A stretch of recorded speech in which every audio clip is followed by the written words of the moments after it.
अस्सलाम वालेकुम, this is your mentor Mohit. Welcome to commerce skills. तो ये लेक्चर नंबर 5 है हमारा अमेजोन एमपीएल सीरीज़ के ऊपर।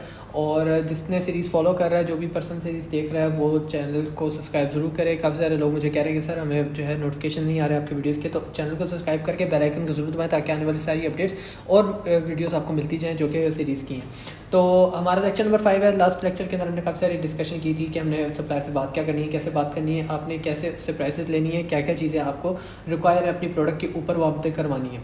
तो इस वीडियो के अंदर मैं आपको बताऊंगा दो चीज़ों के कॉन्सेप्ट आपको बताऊंगा कि आपने जो है अपनी प्रोडक्ट कैसे शिप करवानी है, शिपमेंट की क्या चार्जेस हैं, आपने कैसे चार्जेस से बचना है, आपने अपनी कॉस्ट को कैसे कम से कम करना है। तो लास्ट वीडियो के अंदर हमने अपने चार्जेस कैलकुलेट किए थे 0.65 तक थे, जिसके अंदर हम प्रिंटिंग भी करा ली हमने और स्टिकर वगैरह भी हमने अपना लगवा लिया। आपकी मर्जी है नहीं लगवाना तो ना लगवाओ, बट मैं यहाँ पे लगाने के हिसाब से ही कॉस्ट को ऐड कर रहा हूँ। ठीक है, अच्छा जी।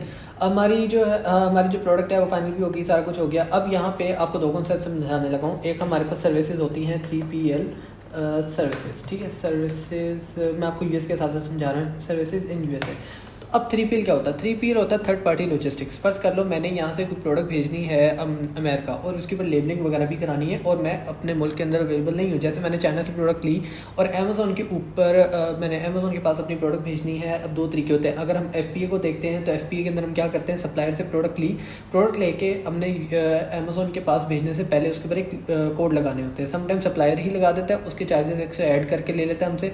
और समटाइम वो कहता है नहीं हम ये काम नहीं करेंगे, आप अपने वेयर हाउस में मंगाएं, वेयर हाउस में मंगाने के बाद आप उसका ऊपर वो स्टिकर्स लगाएं। स्टिकर्स क्या होता है? बारकोड्स। ये आपको दिखा देता हूँ, बारकोड्स। अब इस बारकोड्स आपने जो है अपनी प्रोडक्ट की जब लिस्टिंग करनी, ये बारकोड्स हैं। ये एक छोटा सा स्टिकर मिलता है अगर आप कभी बुकिंग कराने जाते हो अपने किसी पार्सल वगैरह की, तो एक स्टिकर सा वो लगाते हैं जिसके ऊपर एक बारकोड लगा होता है जो कि स्कैन होने पे आपकी प्रोडक्ट के ऊपर आपका जो है आपके पास सारी ट्रैकिंग उसकी आ रही होती है। तो ये बारकोड इंपॉर्टेंट होता है। अब ये बारकोड होता क्या है और ये आपको कहाँ से मिलेगा, आपने कैसे अमेजोन से लेके ये अपनी प्रोडक्ट के ऊपर लगाना है। समय पहले आपने क्या करना है, जब आपकी प्रोडक्ट फाइनलाइज हो गई आपने इसकी जो, क्योंकि आपको ये साथ साथ चीज़ें नहीं मिलेंगी, आपको थोड़ा टाइम लगेगा। जैसे हमने सप्लायर से बात की, हमने उससे समय पहले शूट पिक्स मांगी, शूट पिक्स उसने दी, हमने शूट पिक तैयार करके हमने, अब हमारा काम है अमेजोन के ऊपर, क्योंकि अब हमने बारकोड्स निकलवाने। अब हम क्या करेंगे, अमेजोन के ऊपर आएंगे तो यहाँ पे 3 लाइन्स पे आएंगे, यहाँ पे इन्वेंट्री और सॉरी यहाँ पे हमने लिस्टिंग के ऊपर जाना है, ऐड प्रोडक्ट के ऊपर जाएंगे, हम लिस्टिंग क्रिएट करेंगे। जब हमने लिस्टिंग क्रिएट करनी है तो इसकी वीडियो भी आप अपने यूट्यूब पे किसी की भी देख सकते हो कि लिस्टिंग आपने कैसे क्रिएट करनी है। यहाँ पे इसकी चाइल्ड एक्सेस आई हुई है तो यहाँ पे ये ओपन नहीं होगा, तो आपने लिस्टिंग क्रिएट करनी है। अब आप जब लिस्टिंग क्रिएट करेंगे तो उसके अंदर आपके पास आएंगे QR कोड्स, सॉरी बारकोड्स आएंगे जो आपके अपनी मर्जी के मुताबिक होंगे। आपने 500 प्रोडक्ट्स बनवाई हैं तो आपको 500 QR कोड्स चाहिए, सॉरी बारकोड्स चाहिए आपको।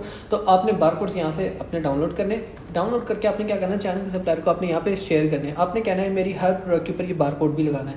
अब उस बारकोड के स्टिकर के चार्जेस होते हैं। जैसे अब हमने लास्ट वीडियो के अंदर अपने ब्रांड के स्टिकर वगैरह के ऊपर डिस्कस किया था, तो यहाँ पे हम इसके ऊपर एडिशनल चार्जेस ऐड कर लेते हैं 15 सेंट, 0.15 सेंट्स और हमने ऐड कर लिए, क्योंकि चाइना के सप्लायर आपको ये चीज़ें कहेगा। अब $0.8 में कॉस्ट कर रही है ये चीज़, ठीक है। अब यहाँ पे इसने हमें कॉस्ट कर लिया $0.8, अभी तक अब इसने कॉस्ट कर लिया। अब आपका 3PL सर्विस क्या करता है, वो आपका बारकोड लगाता है। अगर आपका सप्लायर नहीं लगा के दे रहा, जैसे अभी हम चाइना से बात कर रहे हैं ना, अगर हम यूएस के अंदर रहते हुए या हम यूएस से बाहर रहते हुए यूएसए से प्रोडक्ट लेके हमने वेयर हाउस के अंदर भेजना है अमेजोन के, तो हमें थर्ड पार्टी की लॉजिस्टिक की सर्विस यूज़ करनी पड़ेगी। अब वो होता क्या है, जैसे मैं वहाँ पे रहता हूँ और मेरे पास एक वेयर हाउस है या घर ही है, तो मैं क्या करता हूँ, आपको कहता हूँ आप अपनी 500 प्रोडक्ट्स मेरे पास भेजो। मैं क्या करूँगा, हर प्रोडक्ट के ऊपर एक एक स्टिकर अपना निकाल के, आपका जो आपने उसको प्रिंट करके भेजा होगा, डाउनलोड करके भेजा होगा, अब मैं उसको प्रिंट करके उस हर प्रोडक्ट के ऊपर लगाऊंगा और 500 पीसेस आपके कंप्लीट करके फिर अमेजोन के पास भेजूंगा। तो ये आपका हो गया एक लॉन्ग रूट जो थर्ड पार्टी सर्विस का होता है। हम FBA के अंदर इसको यूज़ किया करते थे आज से तकरीबन 2-3 साल पहले जब मैं किया करता था। बट अब थोड़ा सा डिफरेंट सिनेरियो हो गया, क्योंकि हमें सप्लायर वो लगा के नहीं देता। मैंने आपको क्या कहा, 2 कंडीशन है, या सप्लायर आपको लगा के दे दे, उससे एडिशनल चार्जेस वो आपसे ले लेगा, ओवरऑल ले ले 500 पीसेस को आपको कहे जी $100 दे दें तो वो आपसे उसके चार्जेस ले ले, या फिर जो है आप अपने 3PL के पास मंगाओ। तो होगा ये कि आपकी पहले शिपमेंट लगेगी सप्लायर से 3PL सर्विस के पास, ठीक है। यहाँ पे ओपन कर लेता हूँ, तो इस पहली वेबसाइट को ओपन कर लेता हूँ, तो हमारे पास ये 3PL सर्विस आ गई, इसके पास हमारी प्रोडक्ट जा रही है, इस तक के चार्जेस लगेंगे अब डिलीवरी के। उसके बाद फिर यहाँ से अमेजोन के पास जाने के चार्जेस लगेंगे, तो डबल चार्जेस लग गए आपको। तो इस चीज़ से बचने के लिए आपने क्या कहना है, सप्लायर को, दूसरी जो हमारी कंडीशन होती है उसमें हम सप्लायर को कहते हैं कि आप इसके ऊपर लेबल साथ ही लगा दो जो बारकोड्स है और उसके चार्जेस हमसे एक्स्ट्रा ले लो। तो यहाँ पे मैंने उसकी प्राइस ऐड कर दी कि 15 सेंट वो हमसे और ले लेगा, 0.15 सेंट्स हमसे और ले लेगा पर पीस की अकॉर्डिंगली। तो यह हमारे पास अभी पर पीस की हम अकॉर्डिंग चल रहे हैं और हम उसकी चार्जेस निकाल रहे हैं, कॉस्ट निकाल रहे हैं। तो यहाँ पे वो क्या करेगा, ठीक है हम आपकी इसके बार कोड ऐड कर लेते हैं। अच्छा जी, अभी हमारे बार कोड वगैरह सारी प्रोडक्ट्स के ऊपर उसने लगा दी, प्रोडक्ट फाइनलाइज करके रेडी कर ली। अब वो क्या करेगा, अब हमने अमेज़न से पूछना है, जब आपने बार कोड प्रिंट कर लेने हैं और आपने ओके कर लेनी है वहाँ पे अपना, इससे आपने डायमेंशंस पूछनी है। अब डायमेंशंस किस लिए ज़रूरी है, क्योंकि जब भी अमेज़न शिपमेंट पिक करने आता है या उसके पास शिपमेंट जाती है तो उसकी डायमेंशंस मैच करके प्रोडक्ट को रिसीव करता है। अब आपने कहना है कि मेरे 500 पीसेज, अभी छोटी सी प्रोडक्ट है, मे बी एक बॉक्स के अंदर आ जाए, मे बी 3 बॉक्सेज इसके बन जाए या 4 बॉक्सेज बन जाए। तो अब ये आपने डायमेंशन कोशिश करनी छोटी रखनी है हमेशा, बहुत ज़्यादा बड़ी नहीं करनी। मतलब अगर ये 500 पीसेज है ना, तो आप कोशिश करो इसको 2 बॉक्सेज के अंदर लेके जाओ। इसको बोलो मुझे इसके 2 बॉक्सेज चाहिए और बॉक्सेज के अंदर मतलब एक बॉक्स के अंदर 250 पीसेस, दूसरे में भी 250। और आपने इसको कहना है उसकी डायमेंशन ज़्यादा बड़ी ना हो, और फिर आपने जब ये सारे पीसेस उसके अंदर पैक कर देना तो मुझे उसकी डायमेंशन भेजनी है, ये आपको देगा डायमेंशन। और अमेज़न पे आपने यहाँ पे जब आपने लिस्टिंग बनानी है, आपको बार कोड्स मिल गया, आपने यहाँ पे आके डायमेंशन अपनी ऐड करनी है, यार ये डायमेंशन है, तो अमेज़न आपको अपनी डिलीवरी के चार्जेस बताएगा कितने डिलीवरी के चार्जेस है, बल्कि वो आपको चार्जेस नहीं बताएगा क्योंकि आपने डायरेक्ट उसके पास भेजनी है। 2 कंडीशन इसमें भी होती है कि अगर आपने थर्ड पार्टी से अमेज़न के पास भेजना है, यूएसए के अंदर वेयर हाउस के अंदर भेजना है अमेज़न के पास, तो फिर वो आपको अपने चार्जेस बताएगा कि हमने पिक करने तो इतने चार्जेस लगेंगे। मतलब वो कह देगा भाई 250 चार्जेस लगेंगे डॉलर्स, या वो कह देता $37 चार्जेस लगेंगे अकॉर्डिंग टू डायमेंशंस और वेट, ठीक है। तो वो आपको अपने चार्जेस बता देगा। अब हमने क्या करना है, यहाँ से डायरेक्ट ही हमने अमेज़न के वेयरहाउस भेजना ताकि हमें थर्ड पार्टी की कॉस्ट ना पड़े और हमारी जो प्रोडक्ट है वो डायरेक्टली अमेज़न के पास जाए, क्योंकि यहीं से सारे हमने लेबलिंग और स्टिकरिंग हमने करा ली हुई है उसके ऊपर। तो हम क्या करेंगे, इससे डायमेंशन लेंगे और अमेज़न को भी डायमेंशन दे दी हमने, और अमेज़न हमें बताएगा कि आपने किस वेयर हाउस के अंदर भेजने हैं। अमेज़न के वेयर हाउस तकरीबन 118 वेयर हाउसेज सिर्फ यूएस के अंदर ही हैं। तो फिर वो हमें बताएगा कि आपके जो है आपका जो प्रोडक्ट है वो किस वेयर हाउस के अंदर जाएगा। वो अमेज़न अपनी मर्ज़ी से डिसाइड करके बताएगा, क्योंकि उसको पता है कि हमारे पास कहाँ पे जगह अवेलेबल है, तो वहाँ पे वो प्रोडक्ट्स मंगाएगा। तो आपने इसको क्या करना है, अब आपने बात करनी है इससे शिपिंग की, क्योंकि अब शिपिंग हमारी डायरेक्ट यही पहुंचा रहा है और डायरेक्ट यूएस के अंदर डायरेक्ट अमेज़न के वेयर हाउस तक ये देगा आपको शिपिंग। तो आपको जो एड्रेस अमेज़न से मिला होगा वो आपने इस बंदे को देना है, और आपने मेक श्योर करना है, ये बात मैं अगेन आपको बता रहा हूँ कि आपने मेक श्योर करना है कि जो आपकी डायमेंशंस आपको ये चाइना का सप्लायर देगा, आपने अमेज़न को वही मेंशन करनी है, एग्जैक्ट डायमेंशंस आपने सप्लायर से लेनी है। अगर डायमेंशंस ऊपर नीचे हुई तो अमेज़न रिसीविंग से इनकार कर देगा, कहेगा ये हमारी प्रोडक्ट ही नहीं है, हमारे पास इस चीज़ का कोई डाटा नहीं है। तो वो आपकी प्रोडक्ट सारी ज़ाया हो जाएगी, वहीं पर पहुँचने पर आपको वापस ये शिपमेंट पहुँचेगी चाइना के अंदर। तो आपने ये चीज़ मेक श्योर करनी है कि आपने सही डायमेंशंस यहाँ पे एंटर करनी है अमेज़न के ऊपर जाके, और आपने इससे सही डायमेंशंस लेनी है। अब आपने इससे बात करनी है शिपमेंट की। अब शिपमेंट होती क्या है, मैं आपको बता देता हूँ। शिपमेंट के अंदर काफ़ी सारे मॉड्यूल्स आपको चाइना का सप्लायर ऑफर करता है। देखो, कुछ आपकी शिपमेंट्स काफ़ी ज़्यादा बड़ी होती हैं, तो वो आपको पता है वो बाय शिप जाती हैं, वो बाय रोड या फिर बाय प्लेन नहीं जाती। ट्रांसपोर्टेशन की बात हो रही है यहाँ पे। अब होता क्या है कि काफ़ी ज़्यादा लोगों ने आप लोग को यहाँ पे एक चीज़ में कंफ्यूज किया होगा। अक्सर आपने देखे होंगे डिफरेंट ऑफिसेज, वो कहते हैं जी आप हमें बताएं, हम आपकी प्रोडक्ट चाइना से उठा के आपका जहाँ पे भी आपने भिजवानी है या आपने मंगानी है पाकिस्तान के अंदर, हम आपको मंगा के देते हैं, वरना जी आपकी ड्यूटी के अंदर फंस जाएगी प्रोडक्ट, आपका यहाँ पे क्लियरेंस चेक के अंदर इशू आ जाएगा, ये हो जाएगा, वो हो जाएगा। आपने किसी की कोई बात नहीं सुननी, आपने सब चीज़ों को इग्नोर करना है और आपने चाइना के सप्लायर को डायरेक्ट कहना है कि मुझे ये प्रोडक्ट यूएस के अंदर इस एड्रेस पर चाहिए। अब मुझे बताओ कि आप किस कोरियर के थ्रू भेजोगे। अब वो यहाँ पे बात होगी डिलीवरी के ऊपर। अब वो आपसे बहस करेगा जो चाइना का सप्लायर है, कि आप उसको कहोगे यार मुझे इसकी शिपमेंट चाहिए। अब आप बताओ आपके पास कौन कौन से ऑप्शन अवेलेबल है। जैसे पाकिस्तान के अंदर हमारे पास लेपर्ड, TCS, M&P जैसे, या आपका जो है ये कोरियर सर्विस अवेलेबल है हमारे पास।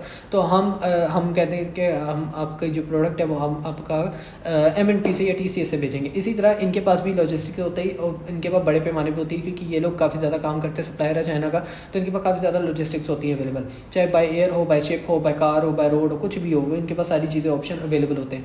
अब इस सप्लायर के पास 10 ऑप्शन होंगे, किसी सप्लायर के पास 20 ऑप्शन होंगे, तो इनके पास सारा कुछ अवेलेबल होता है। अब ये आपको बताएगा कि हम अगर आपको बाय शिप भेजते हैं तो आपको इसके जो चार्जेस पड़ेंगे वो तकरीबन कह लो कि $80 पड़ेंगे या $120 पड़ेंगे, ठीक है, 500 पीसेस के।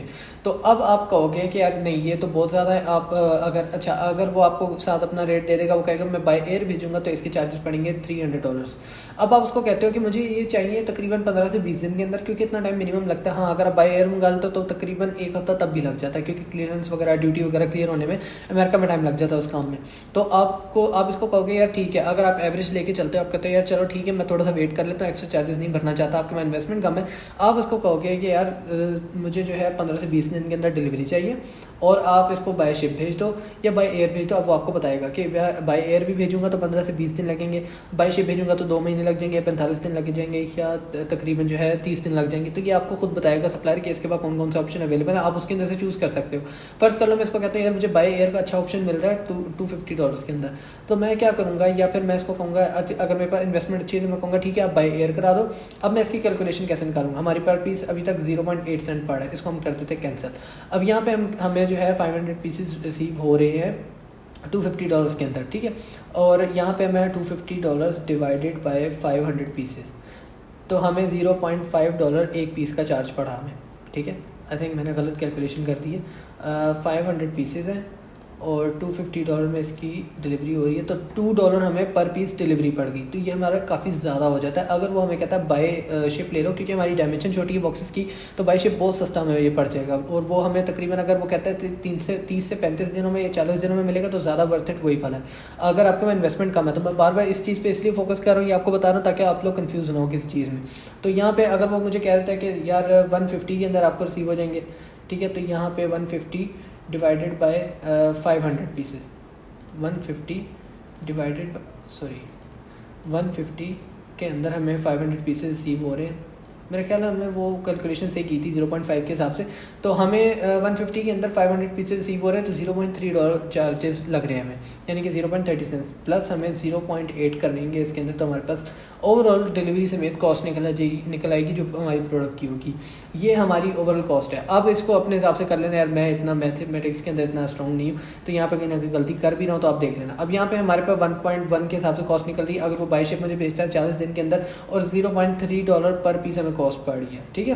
अब आप पर पीस के हिसाब से इसको ऐड करो, जो हमारी ओवरऑल कॉस्ट वगैरह हमने ऐड की है, तो $1.1 हमें चार्ज पड़ गया एक प्रोडक्ट के ऊपर अमेजोन के वेयरहाउस तक पहुँचाने में।